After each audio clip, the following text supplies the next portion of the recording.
So, Bleacher Report on YouTube, their official YouTube channel, right here, decided to go ahead and release 7 landing spots the Shemar Stewart could be traded to. What are we doing? What is life? Oh, man. Alright, well, first off, let's start off with the obvious. He's not going to get traded, guys. He's going to get signed. This is a mess. This is a back and forth. This is an absolute clusterfluff. But in the end, he will be signed and he will play this upcoming season.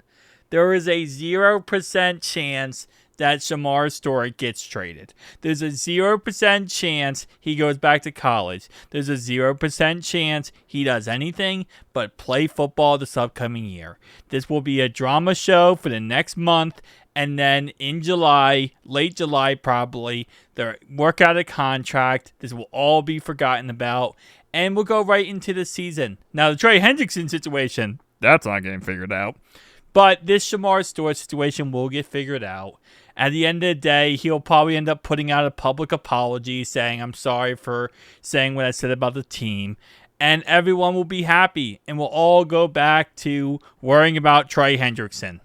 But Bleacher Report, as always, I always call it Bleacher Report the butt of every joke.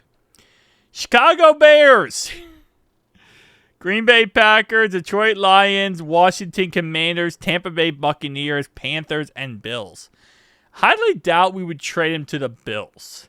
That would make sense. I mean, every other team here being an NFC team makes perfect sense. If we did hypothetically in a universe trade him away, we would probably trade him to an NFC team because we wouldn't want to have to deal with him. Now, we play the Bears, we play the Packers, and we play the Lions. So, probably wouldn't be a team we would trade him to, would be those three, as, again, we play those three teams. You know, the last thing you want is to trade away somebody and then play them that season, especially if they're disgruntled and not happy with you. You kind of don't want that situation to go through. So, I think if there's any team we would trade him to, it's probably the Panthers, honestly. I mean, I think this situation is probably makes the most sense from this list is the Panthers. Now, would we trade him for a player? Potentially. The problem is, we're in a weird situation if we even thought about trading him and he demanded a trade. We don't really have any leverage, right?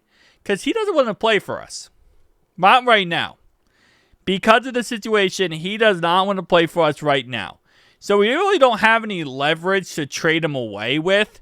So trading him away would really just be us trying to unload definitely a disgruntled player. So if that's the case, I don't even know who we trade. Like, what we'd even get out of him. We're not getting a first round pick out of him. That's not even a question. We would want a first round pick, but that wouldn't happen because any team that gets him is going to say, well, you drafted him as a project, which, again, like I said, I still will stand 10 toes on business. I think Shemar Stewart's going to be a great player. I still believe he's going to be a great player. I still believe he's not a bust.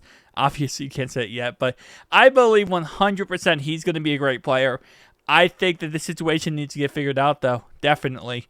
But, I mean, if we trade him, we probably get like a second or third round pick for him. Because you're just trading, one, on potential. Two, again, there's nothing really you can leverage-wise you have, right? So, it's really the trading on potential.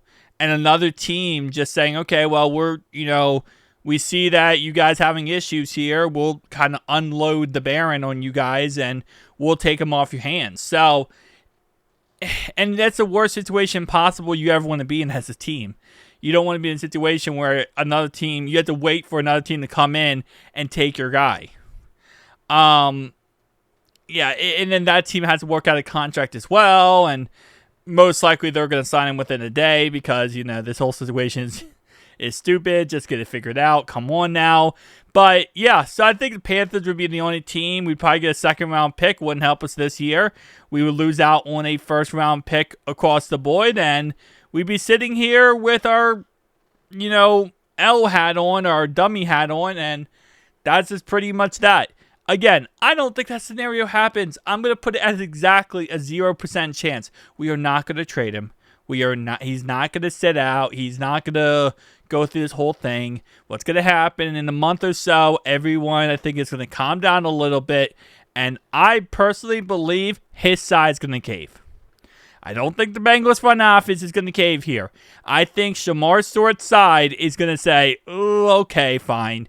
And they're going to work out something. Maybe the Bengals throw a little bone out there saying, "Hey, listen, we understand you're upset. This is what we'll do." And they might throw a tad bit of a little curve there. But for the most part, I think this is a situation where eventually Shemar Stewart and his agent's going to sit down and say, "You know what? Let's just get this done with." Because again, the player has no leverage in this contract talk at all. But the team doesn't have any leverage if they trade him away. No one has leverage here in any situation where it's positive in the end. So, at the end of the day, and even then, if, let's say, I keep saying this, whatever. Well, Shemar Stewart could go back to college. Okay, good job. Do it. I don't think he put up... this is not a Shemar Stewart bashing video. Let me chill.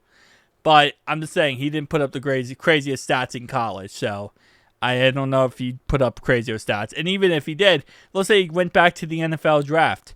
I think we have to understand how petty and how truly petty the Cincinnati Bengals front office is. They will draft him again. They will. So, if he goes back to the draft, he goes, "Oh, I'm going to go back to..." They'll just draft him again. They don't care. I don't think you understand.